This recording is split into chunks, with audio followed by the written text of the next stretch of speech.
Hello students, आज हम लोग पढ़ेंगे प्रिपरेशन ऑफ फेनॉल्स। ठीक है। देखो, फेनॉल्स को कार्बोलिक एसिड भी बोलते हैं। ठीक है। तो जो सबसे पहला मेथड है हमारे पास हेलो एरीन से, हमारे पास यहाँ पे है क्लोरोबेंजीन। ठीक है, क्लोरोबेंजीन। अगर हम इसकी रिएक्शन करते हैं सोडियम हाइड्रो ऑक्साइड से 623 केल्विन टेम्परेचर और 300 एटीएम प्रेशर पे, तो सबसे पहले हमें यहाँ पे मिलेगा सोडियम फेनॉक्साइड। ठीक है, यहाँ पे हमें मिलेगा O-Na+, सोडियम फेनॉक्साइड इसका नाम है। ठीक है। अगर हम इसकी रिएक्शन करते हैं HCl से, ठीक है, तो यहाँ से हमें मिलेगा फिनॉल। यहाँ से हमें मिलेगा फिनॉल। समझ में आया? सिंपल रिएक्शन है, क्लोरोबेंजीन है या ब्रोमोबेंजीन है, इसकी रिएक्शन होगी सोडियम हाइड्रोक्साइड से, तो हमें मिलेगा सबसे पहले सोडियम फेनॉक्साइड। सोडियम फेनॉक्साइड और फिर हमें मिलेगा फिनॉल। ठीक। दूसरा मेथड देखो हमारे पास बेंजीन सल्फोनिक एसिड, तो सबसे पहले हम उसको बनाएंगे।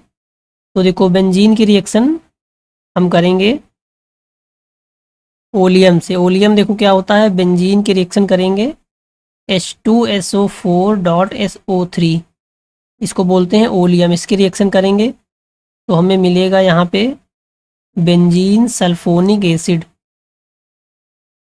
ठीक है। अब इसकी रिएक्शन हम करते हैं अगर NaOH से, तो फिर से हमें वही मिलेगा सोडियम फेनॉक्साइड। ठीक है।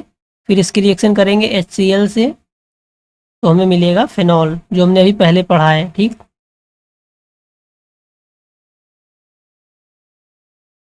उसके बाद देखो नेक्स्ट मेथड है हमारे पास डाई एजोनियम साल्ट से।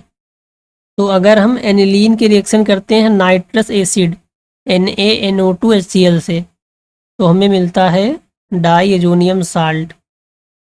ठीक है, N2+ और Cl-, इसको बोलते हैं डाई एजोनियम सॉल्ट। ठीक है।